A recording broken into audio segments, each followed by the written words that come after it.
નમસ્કાર ખેડૂત મિત્રો, જય દ્વારકાધીશ અને પશુપાલક મિત્રોને જય ઠાકર. મિત્રો તો આજે આવી ગયા છે આપણે ફરી વિડીયોની અંદર. આજ થોડીક તબિયત લૂઝ છે એટલે કદાચ ઉધરસનો ઠૂંહો આવતો હોય, પણ એ તો એક નોર્મલી છે, કેમ કે રોટાવેટર રાખતા હોય એટલે ધૂળ ડસ્ટને લીધે એવું થતું હોય. પણ વિડીયો પૂરો જોજો. મારા વિડીયોની અંદર એકદમ મસાલાવાળો હોય, કેમ કે ઉપયોગી જ હોય. છેટ સુધી તમે જોવ તો તમને વધારે ખાતરી થાય. તો કહેવાનું એવું છે કે વારી ઘણી હું વિડીયોની અંદર લગભગ હારા બિયારણ કે જે પશુપાલનને અને આપણે ખેતી ઉપયોગી થતા હોય આવા લઈ અને તમારી સમક્ષ હું વિડીયો રજૂ કરતો હોઉં. તો અત્યારે આપણે થોડાક દિવસ પહેલાં જાહેરનો વિડીયો મેં મૂક્યો હતો, તમને ખબર હોય તો કે ભાઈ કોઈને લેવી હોય તો આપણી પાસે બિયારણ મળી જાય. આ વિડીયો હાલવાનું તો ઠીક છે, પણ ઘણા બધા પશુપાલક મિત્રોને આપણે હારા બિયારણવાળા કર્યા છે અને પાછી બિયારણ બનાવવાની પદ્ધતિ પણ શીખવાડી છે.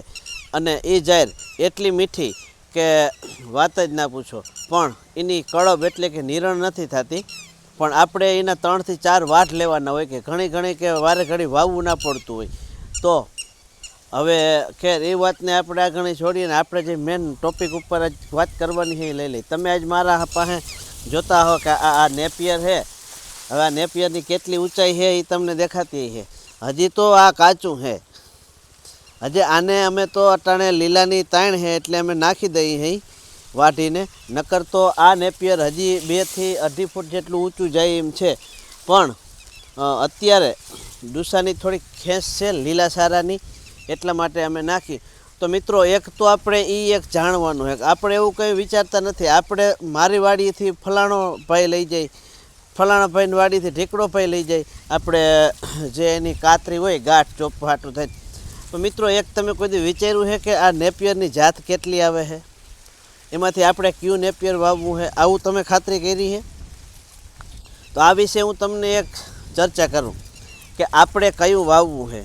મિત્રો નેપિયરનો સાઇલેજ પણ બને છે. આપણે સાઇલેજ બનાવતા નથી, કેમ કે અમારા પશુને સાઇલેજ ખાવામાં તકલીફ પડે છે, નથી ખાતા એ. એટલે આપણે કોઈ પણ મકાઈનો પણ સાઇલેજ બનાવતા નથી. કે તમને કોઈ એવી તમારી રિક્વાયરમેન્ટ છે કે ભાઈ મલદેભાઈ સાઇલેજ કઈ રીતે બને અને કઈ રીતે બનાવવું, હું એમાં કરવું પડે, તો આ બધાની માહિતી તમને એક વિડીયો હું જરૂરથી બનાવીને આપીશ. પણ અત્યારે આપણે જે આ ઊભા થઈ આ નેપિયર વિશેની વાત કરવાની છે. તો નેપિયરમાં સાઇલેજ બનાવવા માટેનું, પછી ત્યાંથી આગળ હાલતા કે નેપિયર જે છે વધારે ઊંચું અને વધારે ઉત્પાદન આપતી જાત. નેપિયરની અંદર પ્રોટીનની ટકાવારી વધારે હોય, કોઈમાં કેલ્શિયમની ટકાવારી વધારે હોય, કોઈ મીઠું મધુરું હોય, કોઈ થોડું ઘણું સહેજ હખાર એટલે કે ખારું હોય. તો પણ આપણા પશુને માફક ના આવતું હોય. વધારે પડતું ગળ્યું જ હોય, કેમ કે નોર્મલ મધુરું હોય એટલે આપણા પશુને પણ ખાવાની મજા આવે. ખાલી હાઈટ જવું આનથી પણ ઊંચું થાય હો, આનથી પણ ઊંચું. હા, એવું ના વિચારતા કે નેપિયર એટલું જ ઊંચું થાય. અને નેપિયર ઊંચું થાય 9 ફૂટ 11 ફૂટ સુધી નેપિયર ઊંચું થાય, એની આપણે હા પાડી. કેમ કે મારી વાડીમાં જે જાહેર હતી એ જાહેર જો 8 થી 9 ફૂટ ઊંચી થઈ હોય તો નેપિયર તો એનાથી હરહ હોય. અને જો તમે ખાલી એની ફૂટ કેવી આવે છે ને એ તમે જો. પાછી વાઢડી છે ને, વાઢડી જાહેરના થળિયા કોયરા છે. આ રીતના કંઈક થળિયા કોરીએ અને વાઢ આવીએ એ તમે જોજો. કેમ કે એક રાડામાંથી 4 ગાંઠું ફૂટે છે. તો આને અમારે એવી વાત છે કે ભાઈ ચોમાસું નજીક આવી જાય અને વરસાદનું ટાણું પણ આવવા માંડ્યું છે. એટલે કદાચ આને એકવાર કોરાવ્યું પછી રોટાવેટર મારી અને પાછી બીજી જાહેર વાવી દેવું. અને નેપિયરની કેટલી જાત આવે છે ને એ વિશેની તમને કાંકણી ફાઇનલી ચર્ચા કરી દઈ.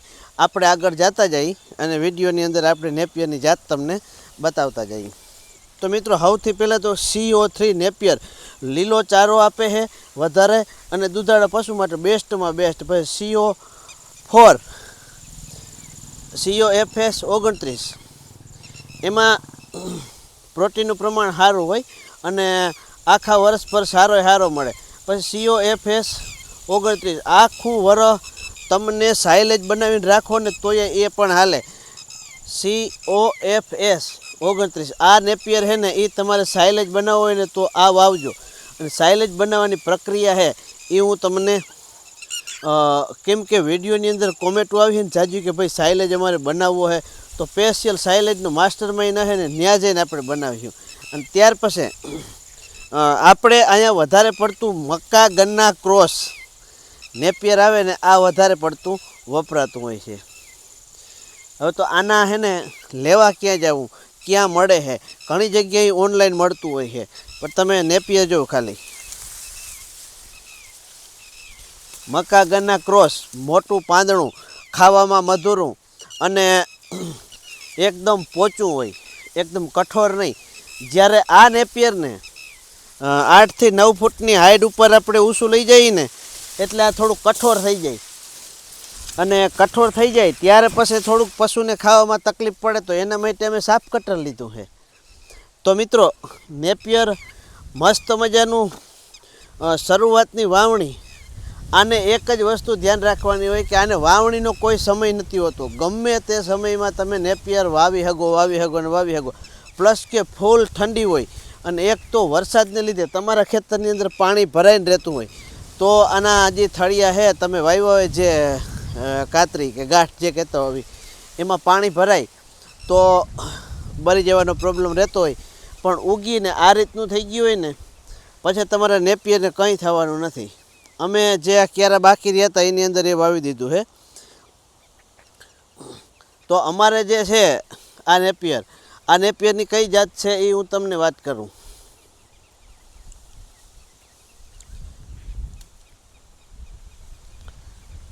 તો મિત્રો અમારું જે આ નેપિયર છે તમે અત્યારે જોવો છો ને સુપર નેપિયર છે. કેમ કે અમારા સૌરાષ્ટ્રના ઇલાકામાં બહુ મોટું પાન નહીં, બહુ નાનું પાન નહીં, મકાઈથી સહેજ પાન પાતળું અને જુવેરના પાન જેવું પાન આ વધારે હાલે. એનું કારણ શું છે કે જેટલું મોટું પાન હોય ને એટલું પ્રકાશ સંશ્લેષણની ક્રિયા વધારે કરે ને ઉનાળાની અંદર એને પાણી વધારે જોઈએ ને અવટાતું હોય. એટલા માટે અમે સુપર નેપિયર વાવ્યું છે. અને આની કાતરી ઓનલાઈન પણ જડતી છે, કોઈને પણ જોતી હોય તો મગાવી લેજો. મારા પાસે તો અત્યારે વધારે છે નહીં, નકર હું તમને મોકલી આપું.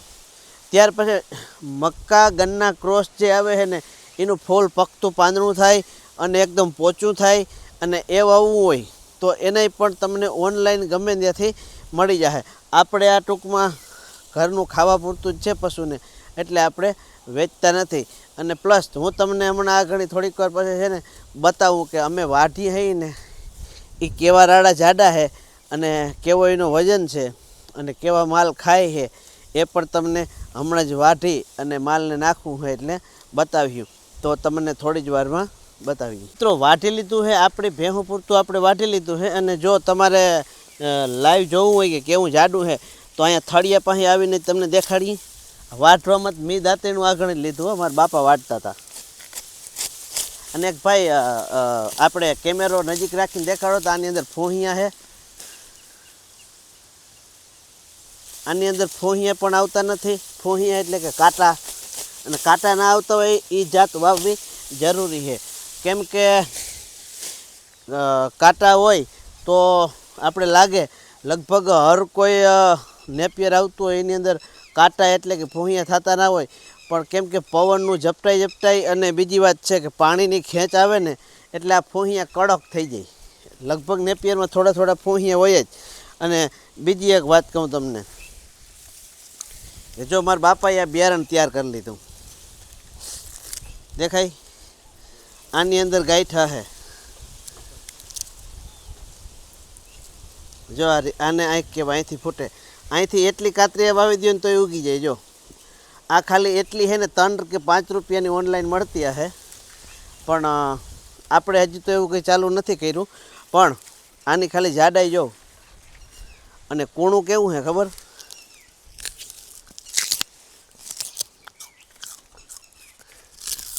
હેડી જવું. અને ત્યાર પછી મારા બાપાએ ત્યાં ઘણા બધા બિયારણ કરીને રાખી દીધું છે, જોવું જોઈએ.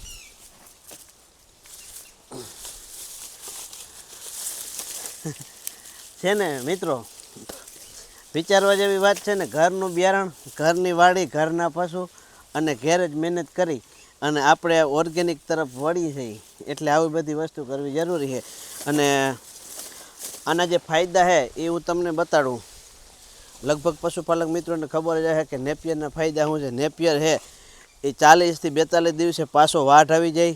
વાવ્યા પછી 2 મહિને કમ્પ્લીટ પાછું વાઢવા જેવું થઈ જાય. અને લીલો ચારો પશુને તમારે જે પશુ હોય એ પ્રમાણે તમે ક્યારે રાખો અને ટપક રાખી દો તો લીલો ચારો તમને એમની અચૂક મેળા જ રાખે આખું વરસ. નીકળું ખેતરમાં ઘણી વાવવું ના પડે. મકાઈ છે, જુવાર છે, અને ત્યાર પછી તમને જે મેં ઓલી જાર કીધી હતી એ જાર અડધી વાવી દો, અડધું આ નેપિયર વાવી દો એટલે રેડી થઈ જાય પશુપાલન માટે. અને પશુપાલનનો જે વ્યવસાય કરતા હોય ને એના માટે નેપિયર વરદાન સ્વરૂપ છે. 3 વર્ષ પહેલાં મારે હતું, મેં કાઢી નાખ્યું હતું. મને એવું લાગતું હતું કે નેપિયરથી ભેહુંને પ્રોબ્લેમ થાય છે, પણ એ નેપિયરનો પ્રોબ્લેમ નહોતો. પશુને કંઈક બીજો ગમે એ પ્રોબ્લેમ હશે, પણ નેપિયર વાવવા જેવું છે. અને આગળ વાત એક કરવાની છે કે હાલ આપણા પાસે કોઈ પણ જાતના જે આની કાતરી હોય નેપિયરની એનો વધારો છે નહીં. પણ સુપર નેપિયરનું તમારે બિયારણ જોતું હોય તો તમે ઘરે બિયારણ કરી લો તો બિયારણ પૂરતી તમને 2 ગાંઠ હું આપી આવજો વાડી અને લઈ જજો. આવજો. જય દ્વારકાધીશ અને હર હર મહાદેવ હર.